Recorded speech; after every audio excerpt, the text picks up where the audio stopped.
This has to be the right way.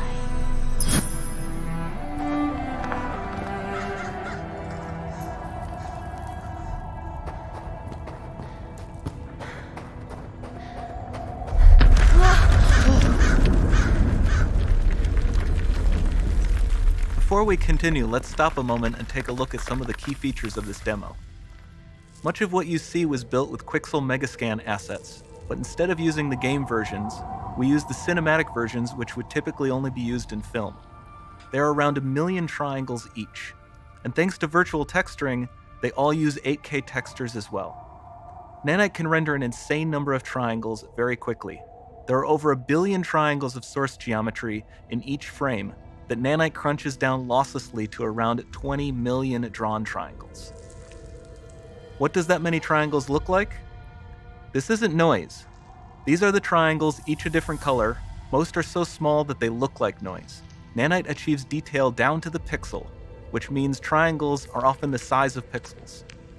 This amount of geometric detail requires shadows to be pixel accurate as well, and Nanite can do that too. Speaking of lighting, all of the lighting in this demo is completely dynamic, with the power of Lumen that even includes multi-bounce global illumination. No light maps, no baking here. Without GI, all of that beautiful lighting is gone. With Lumen enabled, we can move the light and the bounce changes instantly. Okay, let's keep going.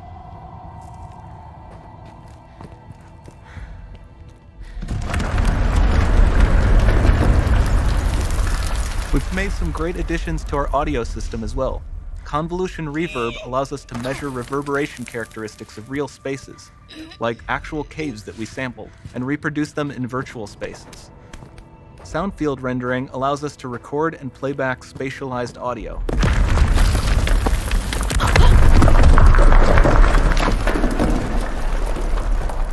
All of this adds up to a more immersive experience.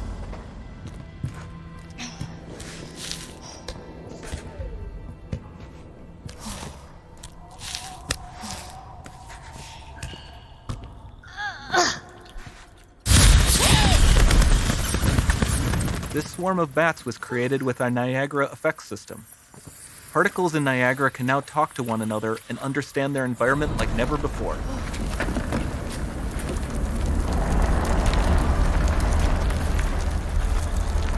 We've also added a ton of new functionality to run fluid simulations like you see in the water below.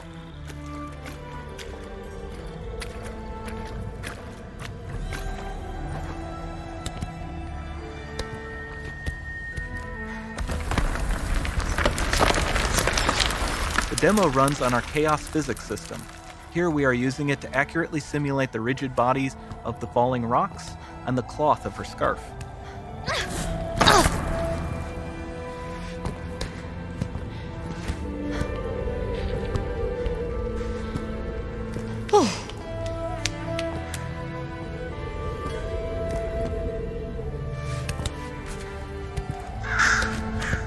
Now that the environment is so complex, we've needed to greatly improve our animation systems to adapt.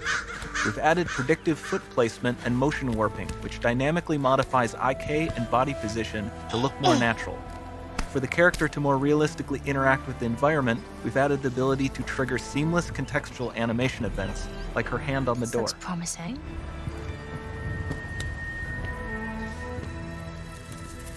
Dynamic GI is amazing, not just for speeding up iteration, but also for its impact on gameplay. Nice. Any light source can move while still having beautiful bounce lighting. Dynamic illumination means specular as well, which you can see on all the metal surfaces. You can even see the Niagara-powered bugs reacting to the light. Lumen not only reacts to moving light sources, but also changes in geometry.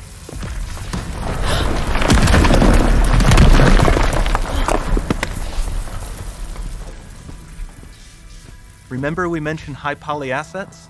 This statue was imported directly from ZBrush and is more than 33 million triangles.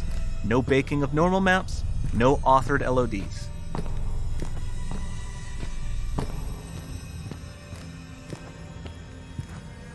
And we can do more than a single statue. There are nearly 500 of that exact statue at the same detail level placed in this room for a total of over 16 billion triangles from statues alone.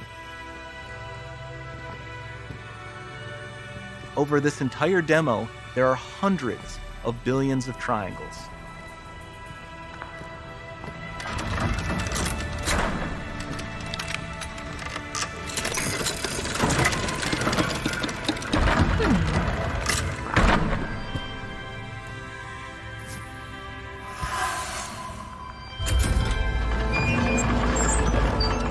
So with Nanite, you have limitless geometry, and with Lumen, you have fully dynamic lighting and global illumination, all running on a PlayStation 5.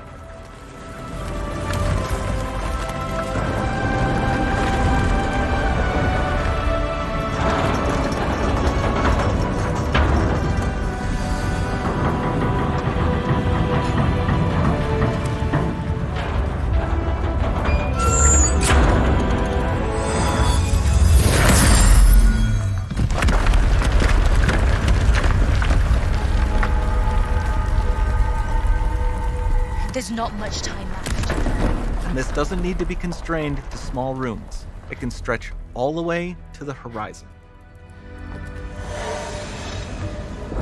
The portal, it's open. Don't fail me now.